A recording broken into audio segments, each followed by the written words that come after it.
जय हिंद, जय Bharat. And hope you are enjoying learning from home, not school. બસ ઘરે બેઠા બેઠા ભણવાની કેવી મજા આવે છે એ તમે લાભ લઈ જ રહ્યા છો. સારું, ચલો આજે આપણે એક એવા ટોપિકની ચર્ચા કરવા જઈ રહ્યા છીએ જે લાસ્ટ યરમાં તમે શીખી ગયેલા છો, જેને તમે લેંગ્વેજ ફંક્શન આ રીતે ઓળખો છો, જેની અંદર clause of contrast, clause of condition, showing place, showing reason, ability, requesting, આ ટાઈપના ટોપિક્સ આવે છે.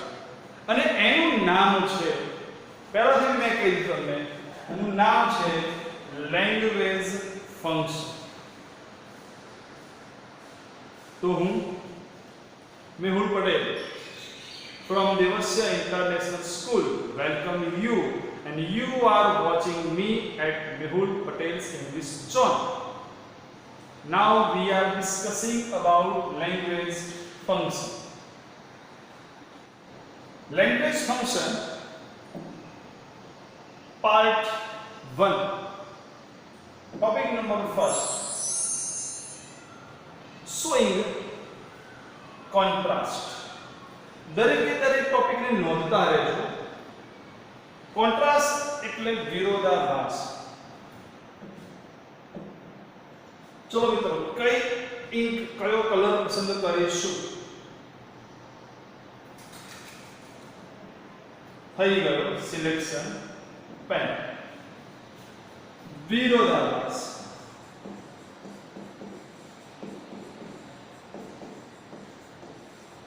વિરોધાભાસ એટલે શું? કટાક્ષ.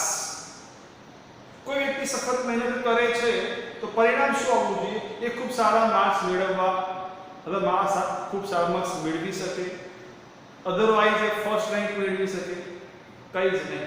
સખત મહેનત કરે છે પણ ફેલ થાય છે. ફેલ થયો એ કટાક્ષ છે. તમે સાચું બોલો છો, ધારો કોઈ વ્યક્તિ સાચું બોલે છે, તેનું પરિણામ શું આવે? સાચું બોલે તો એને માફ કરી દેવામાં આવે, એની પર વિશ્વાસ કરવામાં આવે. પણ સાચું બોલે છે અથવા સાચું બોલ્યો પણ શિક્ષકે તેને પનિશ કરી તો કોન્ટ્રાસ્ટ થયો. ઝડપથી દોડ્યો, જાતે વિચારો કયો કોન્ટ્રાસ્ટ થાય? દોડ્યો પણ પડી ગયો, દોડ્યો પણ સમયસર પહોંચી ના શકે, દોડ્યો પણ બસ ચૂકી ગયો. કોન્ટ્રાસ્ટ. તે બ્લાઇન્ડ છે, વિચારો વાક્ય. યસ, ઈઝીલી રોડ ક્રોસ કરી શકે છે, પણ અનુવાદ આવશે પણ. આ રહ્યા તમારા કીવર્ડ્સ.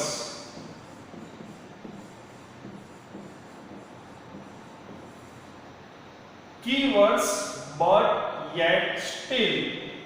ત્રણે ત્રણનો મતલબ થાય છે પણ, પરંતુ. આનો મતલબ થાય કે આ કન્જંક્શન્સ, આ એક પ્રકારના કન્જંક્શન્સ છે, તેની ઓળખ છે. તમને જ્યારે ખબર પડે વાક્યમાં but yet કે still આપ્યું હોય તો સમજી લેવું કે આ કોન્ટ્રાસ્ટ છે. પણ આ કન્જંક્શન્સ બે વાક્યોની વચ્ચે જ આવે.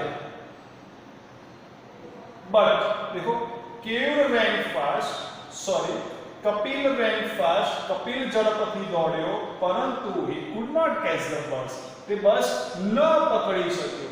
એ જ રીતે yet still સેમ પોઝિશન છે ત્રણે ત્રણની.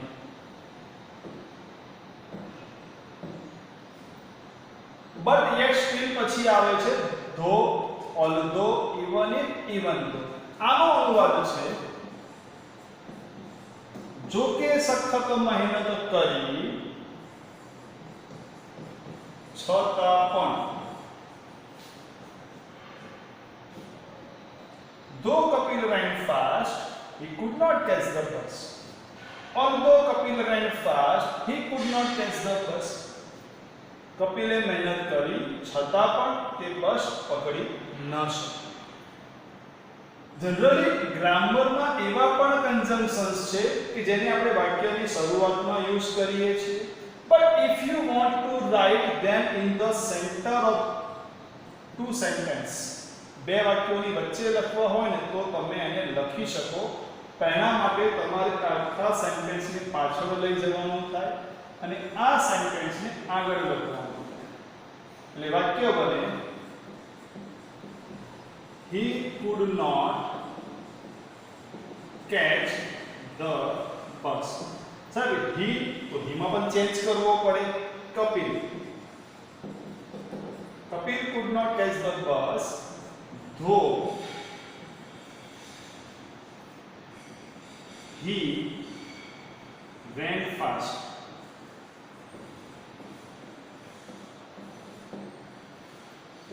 though, although, even if અને even though એ બે વાક્યની શરૂઆતમાં અને સેન્ટરમાં પણ લખી શકાય, એકબીજાના સ્થાને લખી શકો છો એને. નેક્સ્ટ however અને as. હવે however અને as ની સમજતા પહેલા આપણે સમજીએ એડજેક્ટિવ. આગળના ટોપિકમાં આપણે શીખી ગયા હોઈશું કે એડજેક્ટિવ એટલે શું, વિશેષણ. વિશેષણ એટલે શું, કેવો, કેવી, કેવું. કેવો છોકરો છે, હોશિયાર, ક્લેવર. કેવો રૂમ છે, એરી, ખુલ્લો, વાતાનુકૂલિત. કેવી ક્લિયરિટી છે, ખૂબ સરસ. કેવો ફ્લેટ છે, મોંઘો. તો એ થયું તમારું એડજેક્ટિવ. આપણું વાક્ય શું છે, કપિલ ran fast. કેવું દોડ્યો, ઝડપ. તો આ છે એડજેક્ટિવ. however ની અંદર however વાક્યની શરૂઆતમાં, ત્યારબાદ એડજેક્ટિવ આવે. however fast Kapil ran. as માં વાક્યની શરૂઆતમાં fast આવે. fast as subject Kapil ran. Two examples. However fast Kapil ran, he could not catch the bus. Fast as Kapil ran, he could not catch the bus. એટલે વાક્ય રચના યાદ રાખવી. વાક્ય રચનાની સાથે સાથે એ પણ વસ્તુ યાદ રાખજો કે as એક કોન્ટ્રાસ્ટમાં પણ આવશે, આના પછી રીઝનમાં પણ આવે છે, ત્યારબાદ મેનરમાં પણ આવે છે અને ડિગ્રીમાં પણ આવતો ટોપિક છે. ચારે ચારમાં કેવી રીતના ઓળખવું, આની સીધી ઓળખ છે. એડજેક્ટિવ પછી એઝ આવે તેનો મતલબ થાય છતાં. છતાં એટલે શું થયું, કોન્ટ્રાસ્ટ.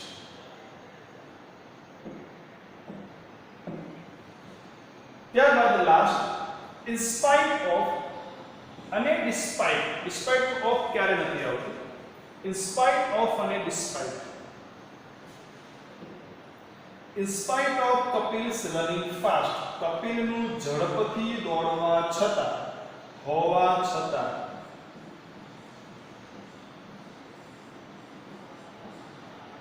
કપિલનું ઝડપથી દોડવા છતાં he could not catch the bus, and despite Kapil's running fast he could not catch the બસ.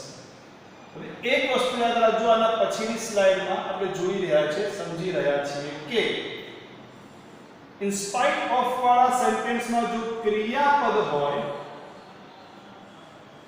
તો આઈએનજી વાળું રૂપ આવે. થોડી ઘણી વાક્ય રચનાની વાત કરીએ છીએ. ક્રિયાપદનું આઈએનજી આગળ જોઈએ.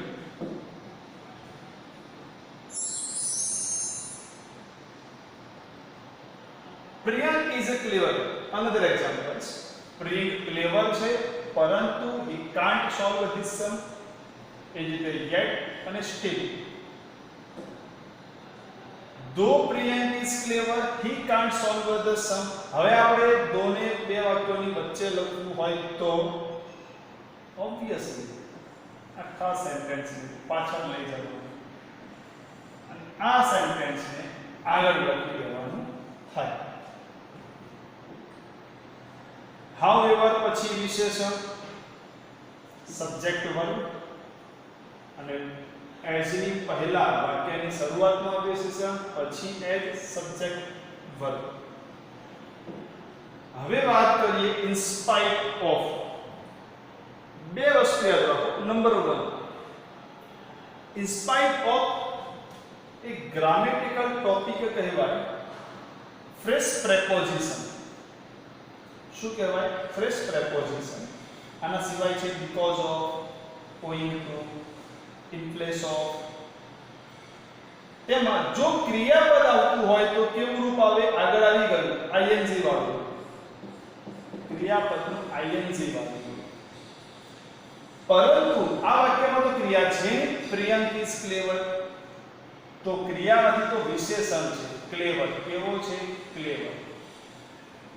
જો વિશેષણ હોય તો in spite of being clever, being સાથે વિશેષણ મૂકી દેવાનું થાય.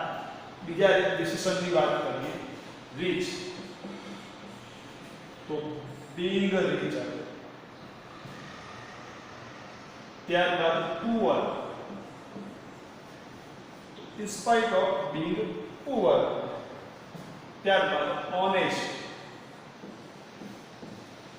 in spite of Priyan's being honest. being સાથે એડજેક્ટિવ.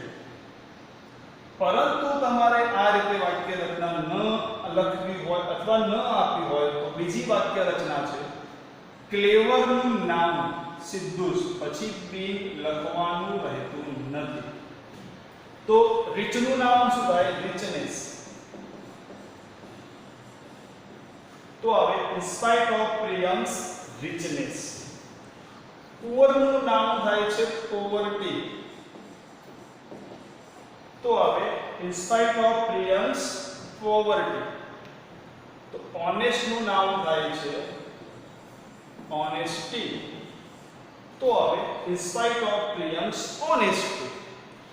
બે બાબત થઈ. જો ક્રિયાપદ હોય તો સીધું જ આઈએનજી વાળું અને એડજેક્ટિવ હોય તો being સાથે એડજેક્ટિવ અથવા તો એનું નામ. આ વાક્ય રચના યાદ રાખજો એટલા માટે હજી પણ આવશે બીકોઝ ઓફ સાથે.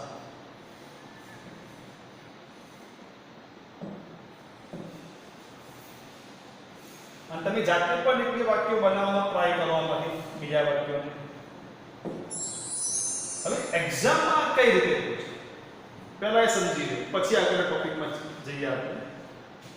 પરીક્ષામાં ટોપિક આ રીતે પૂછાય. આ બ્રેકેટ છે. તમને કહ્યું છે કે નીચેના ત્રણ વાક્યોમાંથી showing reason, showing contrast, exclamation નું વાક્ય શોધો. આ ઉદ્ગાર ચિહ્ન શું થયું? Exactly exclamation. in spite of. કયો ટોપિક આવ્યો મિત્રો? Yes, contrast. પછી તમે બી કોન્ટ્રાસ્ટમાં ના થતા અહીંયા ધ્યાન આપજો. વારંવાર કહેવા છતાં તમે ધ્યાન આપતા નથી. ખોટી વાત છે. તમે બધા બહુ હોશિયાર છો, બધા ધ્યાન આપો જ છો એવો વિશ્વાસ છે અને ક્યારેક ક્યારેક એવો ભ્રમ પણ છે. Reason because. આ રીતે આઈડેન્ટિફાઈ ફંક્શન મતલબ લેંગ્વેજ ફંક્શન સેન્ટેન્સમાં પૂછાય. હવે એમસીક્યુ માં પણ પૂછાય. why are you so late Sanju? Sanju તું લેટ કેમ છે? હવે જોજો કોન્ટ્રાસ્ટ શોધવાનું છે. જોવા જાવ તો સીધે સીધું તમને મળી જાય આ રહ્યું બટ. અનુવાદ તો ટ્રાય કરશો તો પણ કેમ લેટ છે? વહેલો તો ઉઠ્યો સાહેબ પણ બસ ચૂકી ગયો. ઓકે, તો આ એક જ છે કોન્ટ્રાસ્ટ. પણ ક્યારેક એવું જોવા મળે કે એક કરતા વધારે ઓપ્શન મળે. અહીંયા કોન્ટ્રાસ્ટ શોધવાનું છે પણ સેન્ટેન્સમાં જ તમને બટ આપી દીધું છે. ચાલો તમારે સ્પષ્ટ રીતે અનુવાદથી જ આગળ વધવાનું. ગ્રેન્ડફાધર કેવા છે? ગ્રેન્ડફાધર ઓલ્ડ છે છતાં પણ could not, could, cannot, can. પહેલા તો ઇઝીલી ચાલી શકે છે કે ચાલી શકતા નથી એ વિચારો. વૃદ્ધ છે છતાં ચાલી શકે છે, રાઈટ. તો એક આ સેન્ટેન્સ અથવા તો આ સેન્ટેન્સ બેમાંથી એક પોસિબલ છે. ચાલી શકતા નથી આ તો પોસિબલ છે જ નહીં, કોન્ટ્રાસ્ટ કરવાનું છે એટલે આ પોસિબલ નથી. વાક્ય કયા ટેન્સમાં છે? Present tense. વૃદ્ધ છે છતાં પણ ચાલી શકે છે. Can answer. તો આ એમસીક્યુ વર્ઝનમાં તમારે આવશે. નેક્સ્ટ, રીઝન કારણ. મોબાઈલ હાથમાં લઈને બેઠો છો કારણ કે ઓનલાઈન એજ્યુકેશનનો લાહવો મજા લેવી છે. અમે આ રીતે ભણાવીએ છીએ કારણ કે અમને ખૂબ મજા આવે છે. ઘરે બેઠા બેઠા ભણીએ છીએ કારણ કે કોરોનાએ બધાને ઘરમાં બેઠા કરી દીધા છે. કારણ તે ઝડપથી દોડે છે કારણ કે તેને બસ પકડવા માંગે છે. તે બસ પકડી શક્યો કારણ કે તે ઝડપથી દોડ્યો હતો.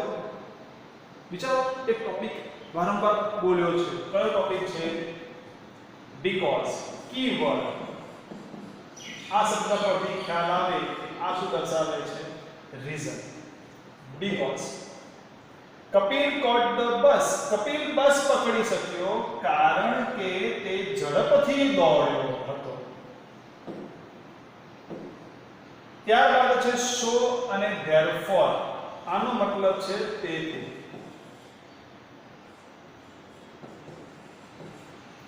બીકોઝ નો મતલબ છે કારણ કે.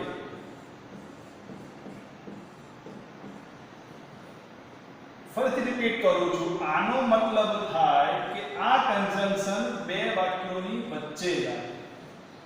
એ જ રીતે સો અને ધેરફોર પણ. Kapil ran fast so he caught the bus. Kapil ઝડપથી દોડ્યો તેથી તે બસ પકડી શક્યો. બીકોઝ નું વાક્ય શું હતું? આ વાક્ય શરૂઆતમાં હી એટલે કોણ? કપિલ.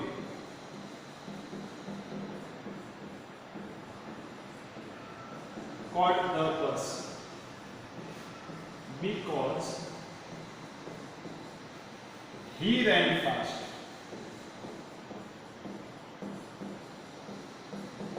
બસ સિક્વન્સ ખાલી ચેન્જ કરવાની છે. સોની જગ્યાએ because.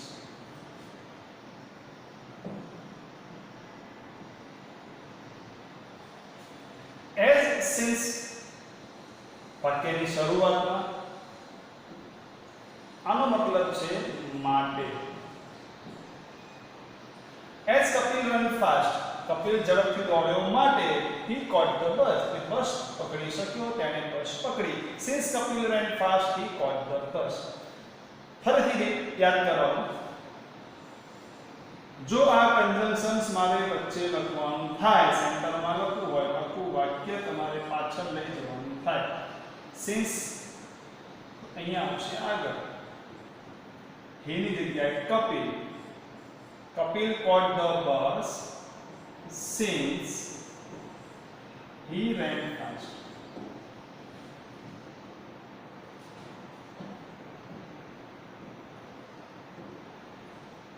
because of, on account of, due to, because, owing to. ચારે ચારનો મતલબ છે ના કારણે.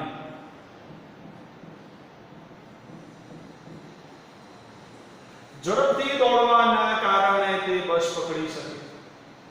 જે રીતે કોન્ટ્રાસ્ટમાં ઇન સ્પાઇટ ઓફ હતું એ જ રીતે because of. because of Kapil running fast. કપિલનું ઝડપથી દોડવાના કારણે he caught the bus. પકડી શકે. owing to Kapil running fast. ઝડપથી દોડવાના કારણે he caught the bus. ફરીથી રિપીટ કરું, આ આખા સેન્ટેન્સને પાછળ લખીશું. હવે યાદ કરીએ ઇન સ્પાઇટ ઓફ ની વાક્ય રચના. એ જ કન્ડિશનમાં બીકોઝ ઓફ ની વાક્ય રચના. જો ક્રિયાપદ હોય તો ing આવે અને વિશેષણ હોય તો. હવે જોઈએ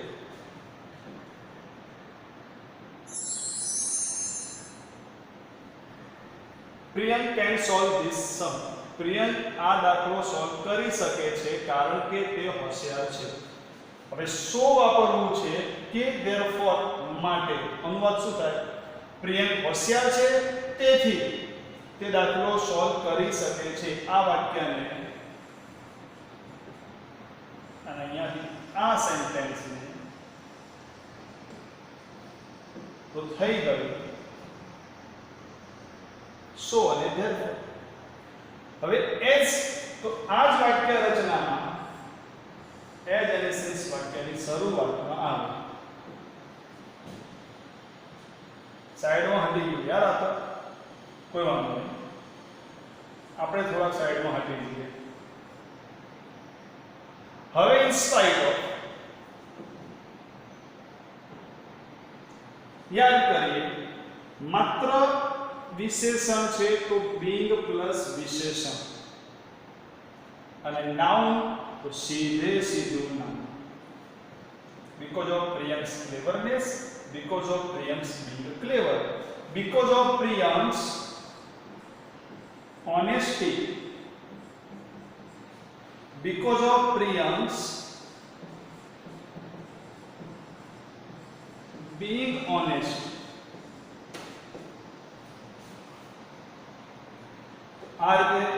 Because, so, therefore, as, since, because of, on account of, owing to, એ કયું થાય? રીઝન થાય. હવે એક વસ્તુ સમજવાની છે અને એ છે ખાસ ધ્યાન આ સાહેબ આગળ કોન્ટ્રાસ્ટમાં પણ એઝ આવી ગયું, પણ ત્યાં શું હતું? વાક્યની શરૂઆતમાં એડજેક્ટિવ આવે અને પછી એઝ આવે, અને અહીં વાક્યની શરૂઆતમાં એઝ આવે પછી સબ્જેક્ટ આવે. તો આ થાય છે રીઝન. યાદ રાખજો. Next topic, showing ability. તમારી પાસે એમએ એટલે મોડલ એક્ઝિલરીઝ યાદ છે કયા કયા? will, shall, would, should, can, could, may, might, must, have to, has to, had to, ought to, need, dare. આ બધા ને used to. એમએ ના ટોપિકમાં આગળ વધીએ તો એબિલિટી એટલે તમારી કાર્ય કરવાની સક્ષમતા. Capacity, it is also called capacity. ક્યારેક ક્યારેક પ્રોનાઉન્સિએશનમાં આવો મિસ્ટેક થાય છે, પણ કેપેસિટી એન્ડ કેપેસિટી. તો એબિલિટી દર્શાવવા માટે એમને વપરાય છે. અને એક છે પોસિબિલિટી. પોસિબિલિટીનો મતલબ છે સંભાવના.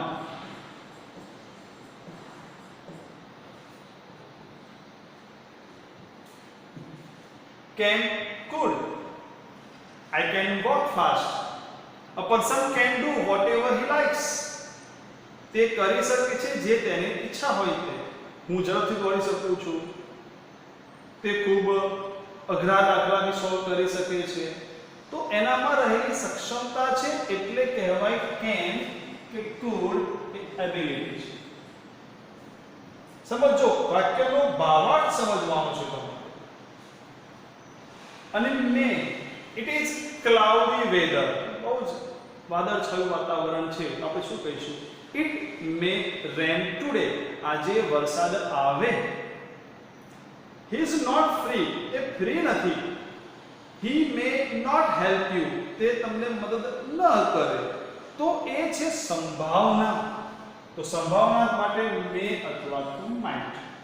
આ થયા keyword can, could, ability, may કે might, possibility. પણ could you help me?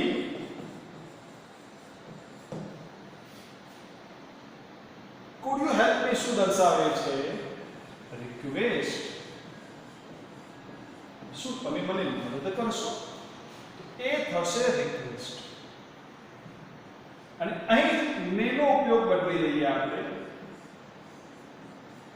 May I come in. આ થયું asking for a permission. Permission માંગી રહ્યા છે. તો તો વાક્યનો ભાવાર્થ પ્રમાણે તમારું લેંગ્વેજ ફંક્શન પણ હોઈ શકે. એટલે can food ability, May might possibility, પણ એ જ વાક્ય પ્રશ્નાર્થમાં આવે છે તો રિક્વેસ્ટ, અને અહીં એ જ વાક્ય પ્રશ્નાર્થમાં થઈ જાય છે આસ્કિંગ ફોર પરમિશન.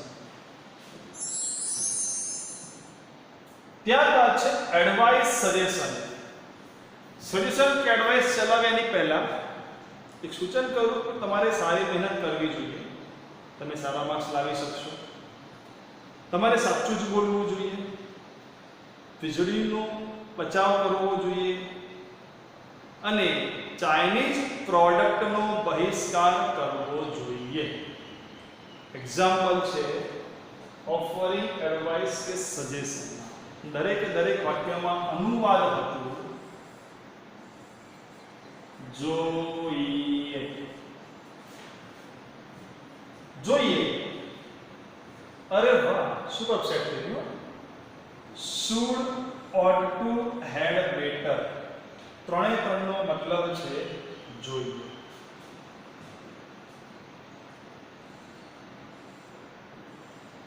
ત્રણ સાથે ક્રિયાપદનું મૂળ રૂપ જ આવે.